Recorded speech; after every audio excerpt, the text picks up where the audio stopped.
So, welcome to lecture number 15, where we are discussing about the terminal voltage current relationship of an inductor, and as I told you that a capacitor you always show a direction of current is your prerogative, you choose that. Once you choose that, then show the voltage across the plate of the capacitor to be like this. I am writing V t here because no other elements present.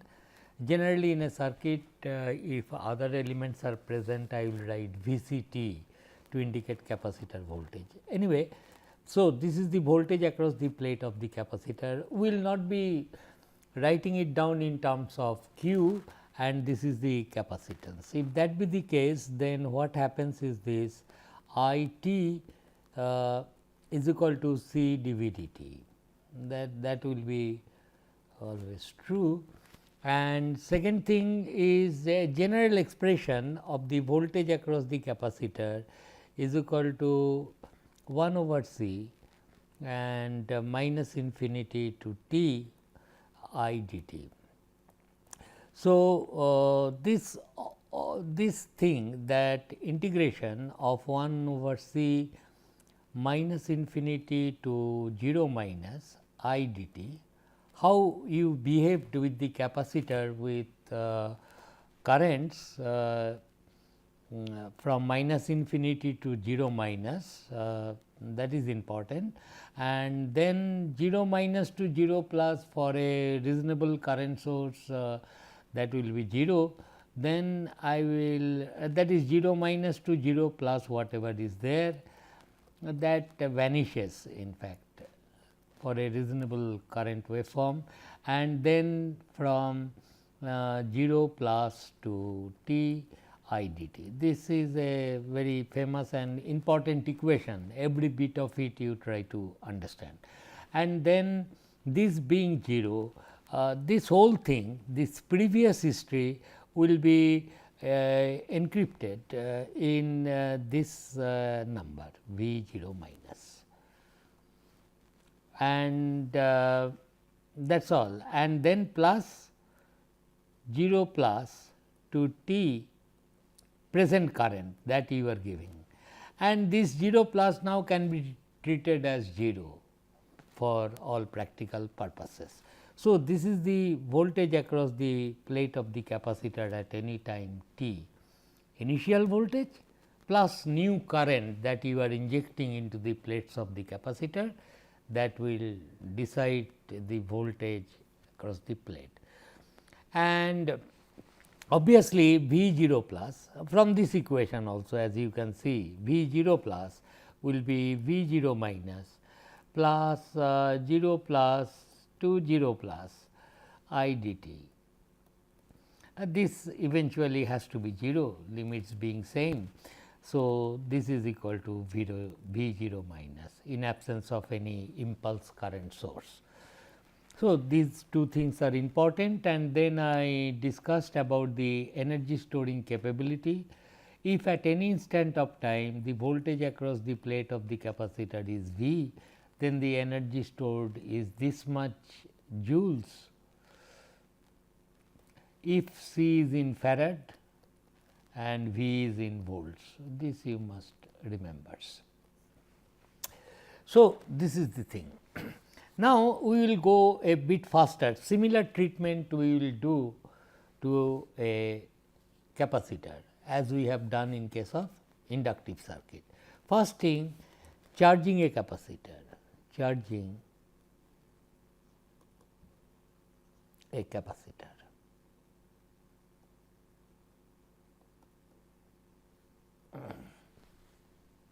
Okay.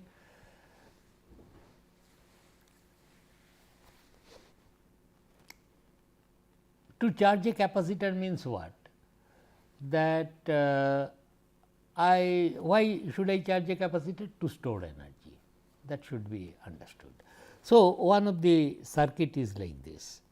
This is suppose a battery, E volts plus minus ideal battery. Then you have a switch here with R and C, RC charging they call it. And the capacitor is initially it was uncharged. Let us assume I never applied some current into the capacitor, never passed any current through the capacitor.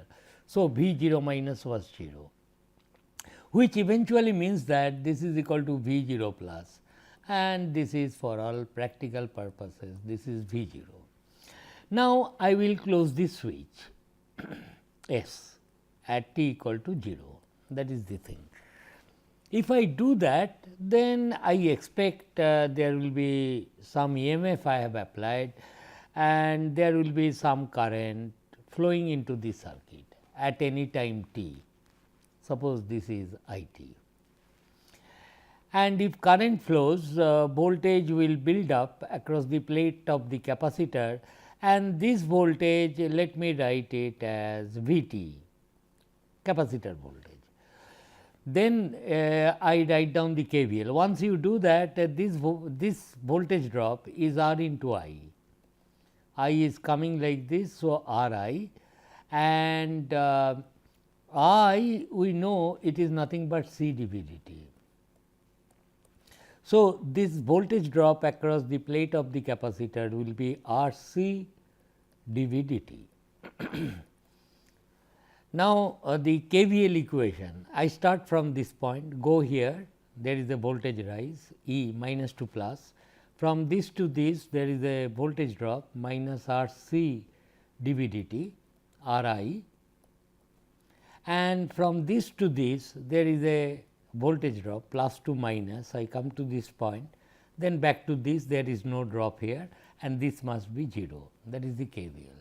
See, KVL equation, KCL equations are so nice. It will always be valid, no matter whether you are dealing with constant voltage, constant current, resistive circuit, RLC circuit, time varying current voltage situations. At every instant, it will satisfy.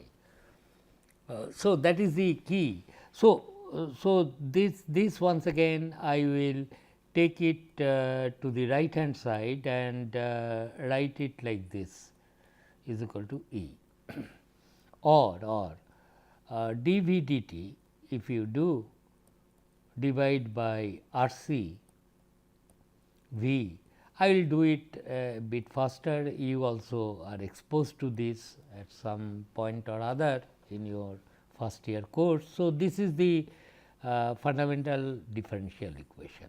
Once again, it is a linear differential equation first order. So, integrating factor you multiply with, that is 1 over R C into T dV dt plus 1 over R C e to the power 1 over R C into T V is equal to E by R C. This will be the thing, and this is nothing but it is a product of two functions, differentiation of that 1 by T by R C into V is equal to E by R C. Is it correct? No, I have multiplied both sides with 1 over R C into T.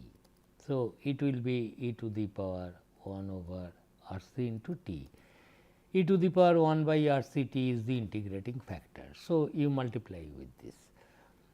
Then this dt, you bring it to the right hand side and write it like this. Then integrate both sides, so that the integration will become on the left hand side e to the power T by R C into V is equal to, this integration will be e to the power R C was there, this is constant, by 1 over R C e to the power m x by m. So, 1 over R C into e to the power t by r c and plus a constant of integration. This is how this will be. But my goal is to find out V t. So, I multiply both sides by e to the power minus t by r c to make it V on the left hand side, and this will become E. This two cancels out, and it will then become e to the power t by r c to the power minus t by r c 1 plus a over a into e to the power minus t by r c. So, this is the solution, voltage across the plate of the capacitor at any time t. Now, you should not be under the impression that to charge a capacitor I have to connect a current source. This somehow you have to feed some current, and we find okay, I t flows, whether it is coming from a battery or a current source, it does not change the very concepts. Current fed into a capacitor will build up voltage like that. So, this is the thing. Now, how to determine this constant? To find out the constant, I will apply this thing that V 0 is equal to 0. So, V at t equal to 0 is equal to 0 will give you 0 is equal to E plus A, t equal to 0, this will become 1. So, A is equal to minus E. Therefore, voltage across the plate of the capacitor will simply become E minus E into e to the power minus t by r c, or people write it like this, that 1 minus e to the power minus t by r c. Now, if you sketch this waveform, it will be like this: voltage across the plate of the capacitor V t. So, before that voltage across the plate of the capacitor was 0, V 0 minus, and suppose you never applied any current to the capacitors, therefore, it was 0. Suddenly, here you have switched on this battery. So, some current started flowing, charging the capacitor, and voltage across the plate of the capacitor will build up like this, and at t equal to infinity, V at t equal to infinity will become E, because this fellow will vanish, e to the power minus infinity tends to 0. Although it will of course asymptotically meet this final voltage across the plate of the capacitor will be like this here, E. Once again, the capacitor will be charged to the supply voltage E, no doubt, and if you wish you can find out how current changes with time. So, to find out current, what you have to do is this: I t will be equal to C dV dt. So, differentiate this voltage now, and you will see that it is equal to E, and you are differentiating. So, so C dV dt. So, C was there. Now, I am differentiating. So, E, and there is a minus here, this minus will come out, minus 1 by R C, it will make it plus, and it will be 1 over C here, and e to the power minus t by R C, this will be, and this goes C C, and it becomes equal to e to the power r, e over r, e to the power minus t by R C. This will be the expression of the current, that is how it will change. So, if below this, if you sketch the current waveform, it will be like this. Current was 0, earlier nothing was there. So, current at t equal to 0, E by R. So, there is a sudden jump in current.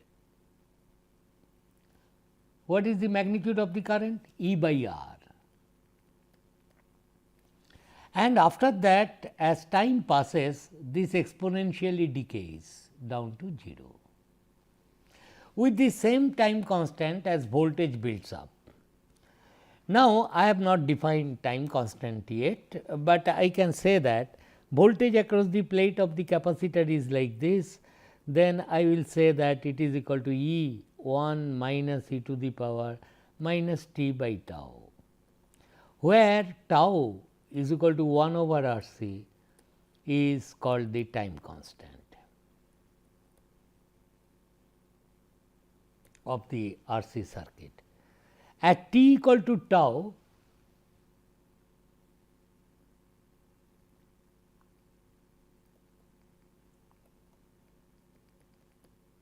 the voltage to which the capacitor will charge will be that same thing 0.632 into E at this point. Maybe after 2, 3, 4 time constant it will become fully charged. You need not wait for t equal to infinity for making the capacitor fully charged. Okay? So, this is the thing. So, finally, the voltage across the capacitor plate will be capital E. Now, 2 points are to be noted here, very interesting point. One is that at t equal to 0, current can jump, current have a jump, you see sharp jump, which is not allowed, which is not allowed means it should not happen in an inductor, current should not jump in no time. In that case, DIL dt will be infinity, very large voltage will appear, all these things happens in inductor. That is why current jump should be avoided in an inductor, sharp jump in current, vertical. But in a capacitor, no problem, current can jump, but voltage cannot. If voltage jumps abruptly from 0 to some finite value, that means current required will be infinitely large, sort of impulse current. We will address those problems later, but here capacitor in general it will be like this. Now, you see that at t equal to 0, current at I 0 is equal to E by R. I mean that is I 0 plus is same as I 0, it will be E by R. As if capacitor is not there, there is a short circuit, current in the circuit is the circuit at t equal to 0 as if behaving like a resistive circuit E by R. So, some people say capacitor behaves like a short circuit, although it should not be told like that. For this particular case, it happens like this, capacitor behaves like a short circuit. With uncharged capacitor, it will always do like that. If there was no voltage across the plate of the capacitor at t equal to 0 minus, then you do some switching, the voltage across the plate of the capacitor still will remain 0, therefore, it can be treated as a short circuit.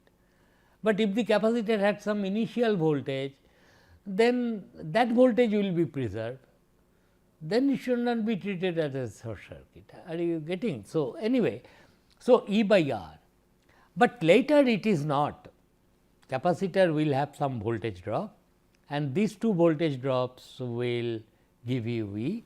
So, that is what it is telling, that is one point.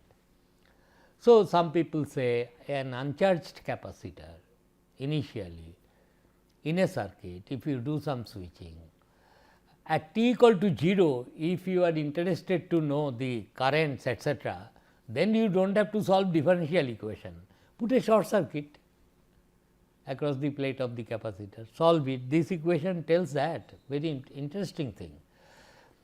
Achha, second thing is and finally, you know the current in the circuit is 0, at t equal to infinity current will be this axis I forgot to mention, always this is time axis. Whenever you sketch something, mark the axis very clearly. So, this is time axis. At t equal to infinity, current in the circuit is 0. Current in the circuit is 0 means there is some open circuit somewhere, because there is a voltage, there is a resistance. So, capacitor plate will behave like a open circuit. Okay? So, capacitor behaves like a open circuit when steady state is reached with a DC voltage here, and it behaves like a short circuit at t equal to 0. That is one thing.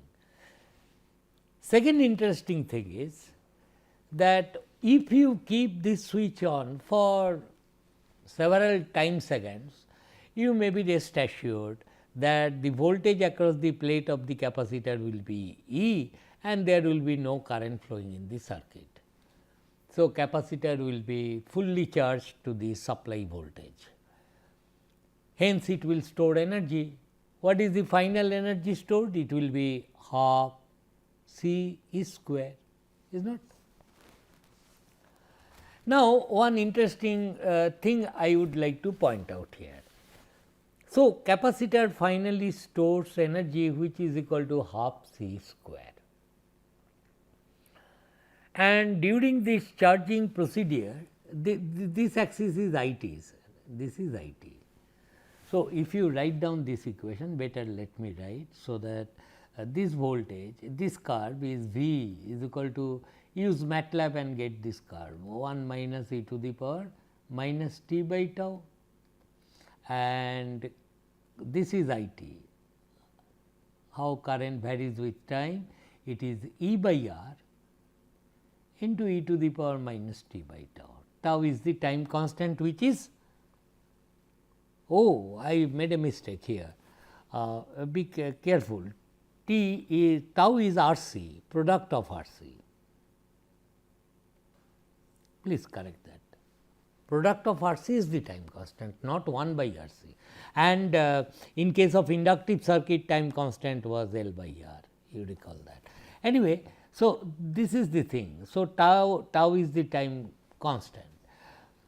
Now, while charging the capacitor, one interesting observation I would like to share with you when I am going through this part of this lecture, that while charging the capacitor, I am spending some energy in this resistance which is connected in the circuit, is not?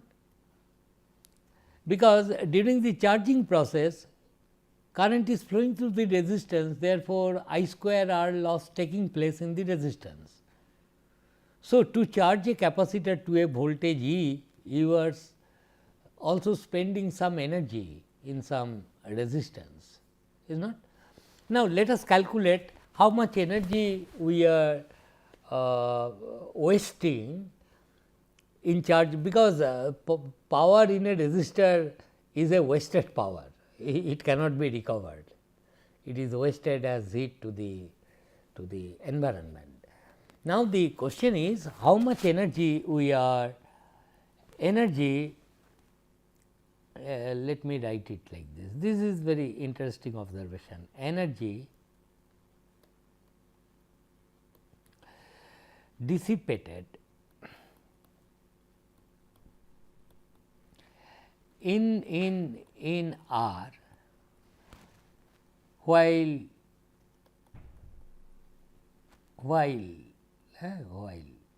charging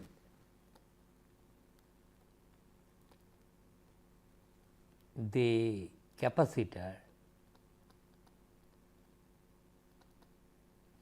to the supply voltage, supply voltage. In this case, it is E. So, I redraw the circuit. This is E, so that it will be easier for me to talk. This is C, is not? You have closed the switch at t equal to 0, this is S, this is E, this is R, this is C, and we got that E is equal to, sorry, V voltage across the capacitor plate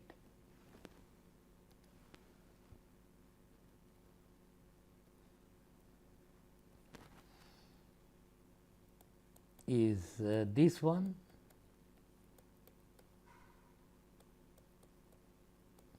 tau is R c, and the current in the circuit I t we have got to be E by R into e to the power minus t by R c. These are the two fundamental things. Similarly, in case of inductor we found out current in the circuit and voltage across the inductor as a function of time. Now, anyway, after we get this, now let us calculate the power, instantaneous power loss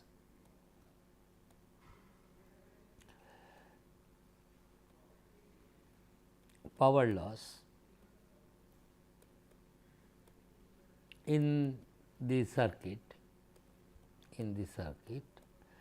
is equal to I square R, I square into R, that is equal to P t. If you write P t is equal to this, P t is equal to this.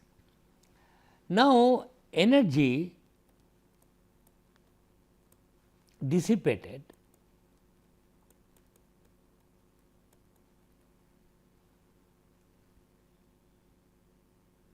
in R in time dt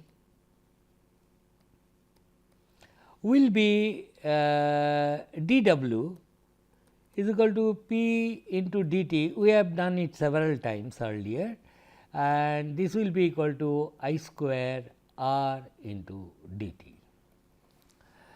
Now, this I square will be square by R square. I am putting this thing here, I square by R square into e to the power square. So, it will be minus 2 t by R c, is not I square into R into dt. Therefore, total energy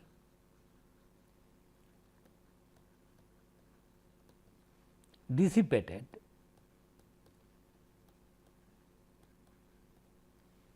in R will be equal to W, will be equal to E square by R square. This R will also come outside, and you have to integrate this e to the power minus 2 t by R c into dt. And this integration is to be carried out from t equal to 0 to infinity. Recall this current was like this. This is E by R and this is I t, and this is your time, this is 0. So, this integration, this 1 R goes here, it will be square by R, and this integration is e to the power minus 2 t by R c. So, e to the power m x, e to the power m x by m. So, this will be minus 2 by R c, is not, and the limits of integration is 0 to infinity for t, limits are for t. So, this will be the thing, and this negative sign you can do away with by changing the limits. So, it will be square by R was there here, and this will be R c by 2, and this will be e to the power minus, you do on your own, I am doing in my own way. This thing I have taken into account. So, nothing is there here 1. So, this negative sign I have removed. So, I will write it as 0 to infinity like this. Okay. Limits I have changed, negative sign goes. So, so this will be this r goes, it will be equal to half c square. And what is this integration? I mean this limit, if you put, it is equal to 1 minus 0, because at t equal to infinity e to the power minus infinity, that is 0, and t equal to 0, it is 1. So, this result eventually it is half c square. Got the point? Therefore, to charge a capacitor to a voltage capital E, you have made a circuit like this. It will finally store how much energy? Half c square, that is known. But we also observe that the energy dissipated in R is also half c square. Got the point? For example, if I say in language, see, it is how interesting it is. I am telling that okay, this is, here is a capacitor, store 100 millijoule into the capacitor. This result tells you that okay, you make a circuit like this, if you want to store 100 millijoule should be also dissipated in R. That is, you must be ready with 200 millijoule. And another interesting thing is the amount of energy dissipated in R, this quantity. So, half c square, this energy, I write it like this, energy dissipated in R is equal to half c square, which is equal to energy stored in R, energy stored in capacitor, finally stored in capacitor, that is there, and also this quantity energy dissipated in R, half c square, is independent of the value of R. That is very important, is independent of the value of R. No matter what value of R you are connecting to charge a capacitor to this battery voltage E, this much of energy will be dissipated in R. It is independent of the value of R. That is why we say that if you want to store 100 millijoule in a capacitor, 100 millijoule will be also dissipated in the resistance. And the amount of power delivered by the battery amount, this can be easily corroborated by this one, amount of power, we know who delivers power. Battery, this is plus, this is minus, I t is like this. So, it is delivering power into the circuit, amount of power delivered by the battery, by the source, is how much? Voltage across it into I t, and total amount of power is this. So, amount of energy delivered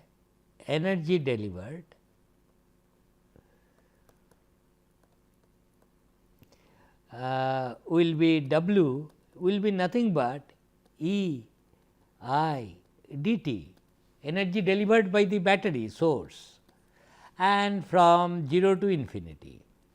Now, this integration if you carry out E, it will be 0 to infinity. Here no I square, I is what? I is E by R into e to the power minus t by R c dt, and this one will then become, this I can rub, na, it is there. So, this one will be equal to how much? It will be equal to square by r, and this integration will be e to the power minus t by r c by minus 1 over r c, and integration limit is 0 to infinity. So, this will be equal to you know this r r goes c square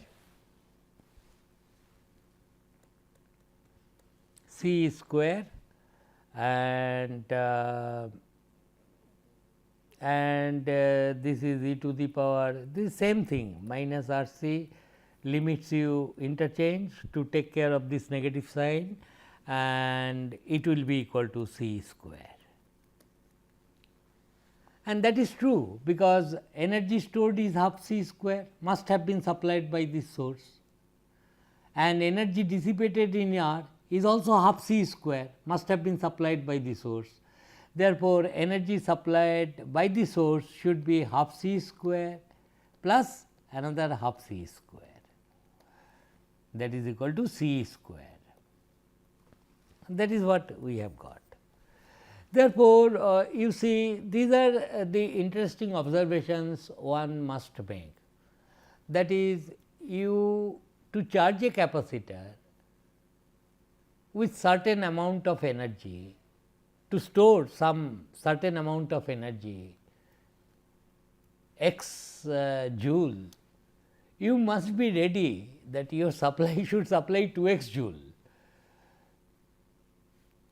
And that joule, if you think that I will vary R and maybe energy dissipated in R will be less, no, that amount of energy